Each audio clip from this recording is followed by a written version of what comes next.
66 करोड़ से ज्यादा लोग बीते 45 दिनों में अब तक श्रद्धा की डुबकी लगा चुके हैं। महाकुंभ, हर तरफ लोगों की भारी भीड़ है। सिर्फ 45 दिनों में एक धार्मिक सम्मेलन से हमारे देश की अर्थव्यवस्था को 4 लाख करोड़ से भी ज्यादा का फायदा कैसे हो गया? The expected business turnover from Mahakumbh is likely to be above a whopping 3 lakh crore rupees. काफी देशों की पूरी जीडीपी इतनी नहीं होती जितना कारोबार भारत के एक महाकुंभ मेले ने करके दिखा दिया है।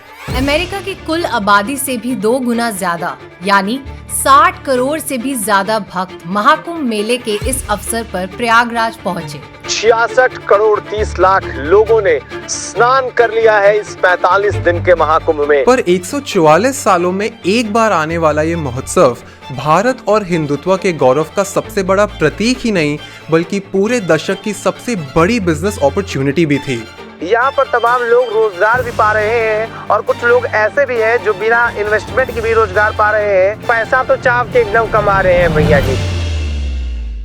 सवाल ये है कि जहां लाइफ बॉय, ब्लिंकिट और अमेज़न जैसे बड़े बड़े ब्रांड्स अपनी दुकान लगाकर बैठे हुए थे, वहीं एक 30 रुपए की कचौड़ी बेचने वाले ने 1 करोड़ से भी ज्यादा का रेवेन्यू कैसे कर लिया? और वो कौन से अनोखे बिजनेसेस थे जिसमें थोड़ी सी इन्वेस्टमेंट से भी लोग रातों रात अमीर बन गए? तो चलिए आज का अध्याय शुरू करते हैं।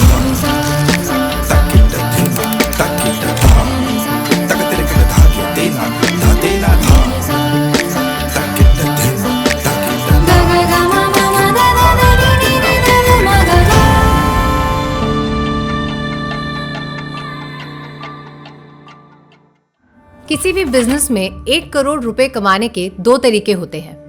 या तो आप एक 10,000 रुपए का प्रोडक्ट 1000 लोगों को बेच सकते हो जिसे कहते हैं high ticket low volume strategy, या फिर एक 100 रुपए का प्रोडक्ट 1 लाख लोगों को बेच सकते हो जो होती है low ticket but high volume strategy. Mahakumbh मेले में समझदार व्यापारियों को ये पता था कि अधिकतर लोग महंगी नहीं बल्कि जरूरी और सस्ती चीजें खरीदना चाहेंगे क्योंकि वहाँ महंगी चीज संभालने और रखने की कोई व्यवस्था नहीं थी। हम जो अपना माल लाए थे 1 हफ्ते के लिए, आज रात्रि में हम ट्रेन पकड़ के वापस जो है सो घर को चले जाएंगे। इसलिए जितनी भी स्टॉल्स महंगी आर्ट या एक्सेसरीज बेच रहे थे उनके लिए अपना रेंट तक को रिकवर करना बहुत मुश्किल हो गया। तो सर आपका एक्सपीरियंस कैसा है यहाँ पे कम है जी? कम है क्या? बट जो लोग सिर्फ अपने हाथ में नीम का दातुन, अगरबत्ती और चप्पल बेच रहे थे उन्होंने बिना स्टॉल के रेंट दिए दिन का 7,000 से 10,000 इजीली कमा लिया। अगर 45 दिन के स्टॉल का रेंट 90 लाख है तो प्रॉफिट बनाने के लिए एक कचौड़ी वाले को दिन में 2 लाख से ज्यादा की कचौड़ी बेचनी होगी। अगर एक प्लेट कचौड़ी 30 रुपए की बिकती है जिसमें 10 रुपए का रॉ मटेरियल है तो 20 रुपए के प्रॉफिट मार्जिन पर उसको एक दिन में 10,000 कचौड़ी बेचनी होगी। आपको ये नंबर बहुत बड़ा लग रहा होगा बट हर रोज मेले में ऑन एवरेज 1 करोड़ से भी ज्यादा लोग आ रहे थे। आज महाकुंभ में नया रिकॉर्ड बना, कल अमृत स्नान पर महा रिकॉर्ड बनेगा। तो हर समझदार व्यापारी के लिए रेंट रिकवर करके प्रॉफिट बनाना मुमकिन था। आमदनी का कोई आंकड़ा नहीं अभी मोटा मोटा, बट ये है कि हम लोग पॉजिटिव साइड पे आ रहे हैं। अब महाकुंभ में ऐसा नहीं था कि सारे व्यापारी लाखों रुपए कमा रहे थे। कुछ बिजनेसेस को तो दिन के 1000 रुपए भी नहीं बन रहे थे। कमाने वालों को अलग बना रही थी उनकी प्रोडक्ट की टाइमिंग और लोकेशन। महाकुंभ में हर दिन एक जैसा नहीं होता। कुछ दिन भक्तों की भीड़ कम होती है और कुछ शुभ मुहूर्त वालों दिन बहुत ज्यादा। चुनौतियों के बावजूद दुकानदारों को उम्मीद है कि आने वाले दिनों में हालात बेहतर होंगे, ज्यादा खरीदार उमड़ेंगे और उनकी दुकान चलेगी। और इन्हीं मुहूर्त वाले दिन में व्यापारियों का टैम यानी टोटल एड्रेसेबल मार्केट सबसे बड़ा था। जिस दुकानदार ने अपनी रिसर्च करी हुई थी उसको फायदा ज्यादा मिला। ऊपर से उन्होंने ऐसी जगहों पे टॉवल, साबुन, चप्पल बेचना शुरू कर दिया जहां पॉपुलेशन डेंसिटी सबसे ज्यादा होने वाली थी। स्नान से रिलेटेड जितनी भी चीजें हो सकती है जैसे कि एक साफ टॉवल, संगम जल को घर लेके जाने के लिए एक बॉटल, हाथ साफ करने के लिए साबुन और अपना फोन रखने के लिए प्लास्टिक की थैली, हर चीज को इन दिनों पे 3 से 4 गुना ज्यादा रेट पर बेचा गया। और शॉकिंग बात तो ये थी कि जहां कुछ बड़े ब्रांड्स अपनी मार्केटिंग के लिए ये सारा सामान मुफ्त में बांट रहे थे, लोगों ने अपनी कन्वीनियंस और अनअवेयरनेस की वजह से पैसे देकर ये सारा सामान व्यापारियों से 3 से 4 गुना प्राइस महंगा खरीदा। आसपास के शहरों के लोगों ने अपने घर के कमरे 1500 से 2000 रुपए पर नाइट रेंट पर देने शुरू कर दिए। आपको हर जगह 4,000-5,000 रुपए में सिर्फ ठहरने के लिए मिल रहा है, और यहाँ पे आपको मात्र 999 रुपए में ठहरने के साथ साथ आपको 2 टाइम का खाना भी मिलेगा। मतलब प्रोडक्ट बेचने की टाइमिंग और लोकेशन बहुत जरूरी होती है, और बड़े ब्रांड्स ने भी मौका नहीं छोड़ा। Amazon ने सारे भक्तों के लिए अपने कोरियर बॉक्स की थीम में बेड्स बांटे। लाइफ बॉय ने ढाबों के साथ कोलैबोरेट करके रोटियों पे अपनी ब्रांडिंग छापी। काफी और बड़े ब्रांड्स जैसे ब्लिंकिट और कोका कोला ने अपने स्टॉल्स भी लगाए, और इन स्टॉल्स के रेंट किसी से कम नहीं थे। लाखों रुपए का खर्चा हुआ और काफी सारे ब्रांड्स ने वहां पे अपने स्टॉल लगाए। जो टॉवल आधे किलोमीटर मुफ्त में बट रहा था, वो स्नान के समय भीड़ में 50 रुपए तक का बिक रहा था। इन सबके स्टॉल किधर है और किस समय चालू है, यानी लोकेशन और टाइमिंग दोनों का बहुत बड़ा रोल था। कुछ दुकानदार व्यवस्थाओं से खुश तो थे, लेकिन कहा कि संगम से दूरी की वजह से ज्यादा खरीदार नहीं आ रही हैं। उनका कहना है कि महत्वपूर्ण जगहों पर स्टॉल लगाने को मिलता तो बेहतर होता।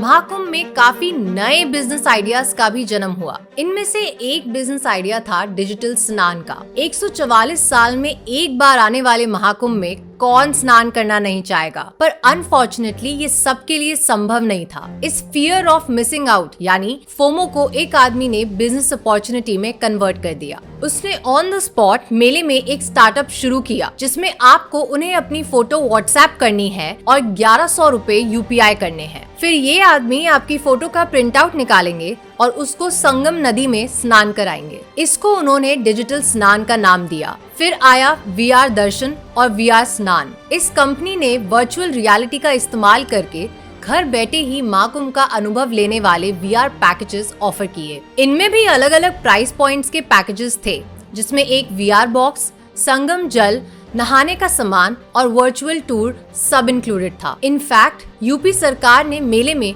एक डिजिटल महाकुंभ एक्सपीरियंस सेंटर भी चालू किया, जहां हमारे देवताओं की कहानियों को AI एंड VR की मदद से सब तक पहुंचाया गया।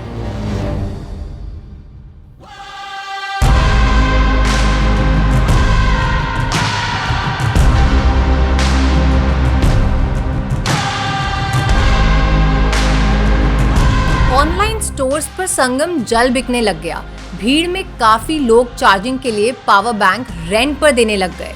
काफी भक्त जो पहले सिर्फ स्नान करने आए थे, उन्होंने कुछ दिनों बाद खुद ही मेले में अपना स्टार्टअप शुरू कर लिया। अब इनमें से हर कोई बिजनेस लॉन्ग टर्म नहीं चला सकता, बट इस पूरी कहानी से हमें ये जरूर समझ आता है कि अगर आपका प्रोडक्ट एक बड़ी ट्रेंड की कॉमन प्रॉब्लम सॉल्व कर रहा हो, तो आप बहुत जल्दी सबका ध्यान अपनी तरफ खींच सकते हैं। जैसे कि कोविड में मास्क और सैनिटाइजर बेचना, दिल्ली के पोल्यूशन में एयर फिल्टर बेचना, गर्मी में ठंडा पानी बेचना। जब आपका प्रोडक्ट टफ सिचुएशंस में इंस्टेंट सॉल्यूशंस दे, तो मार्केटिंग और ब्रांड का खर्चा बहुत कम हो जाता है। तो आज हमने महाकुंभ मेले से 3 जरूरी लेसन सीखे। सबसे पहले हमने सीखा इकोनॉमीज ऑफ स्केल के बारे में, जहां लो टिकट हाई वॉल्यूम पर सामान बेचकर आप अपने काम को बढ़ा सकते हो। फिर आया टाइमिंग एंड पोजीशनिंग। आपको अपने प्रोडक्ट की डिमांड प्रेडिक्ट करना आना चाहिए और उसको बेचने के लिए बेस्ट लोकेशन पता होनी चाहिए। और अंत में हमने समझा अपने कस्टमर के इमोशन को समझना। ये इमोशन डर, फोमो, इनसिक्योरिटी कुछ भी हो सकता है। कस्टमर का इमोशनल सेंटिमेंट समझकर आपको एक ऐसा प्रोडक्ट बनाना है जो उसको एक टफ सिचुएशन में भी सुकून दे पाए। अगर आपको ये वीडियो अच्छा लगा तो कमेंट सेक्शन में हमें बताना मत भूलना। मैं हूं अंश, मैं हूं दिव्यांशी और आप सीख रहे हैं फ्रॉम द प्लेबुक।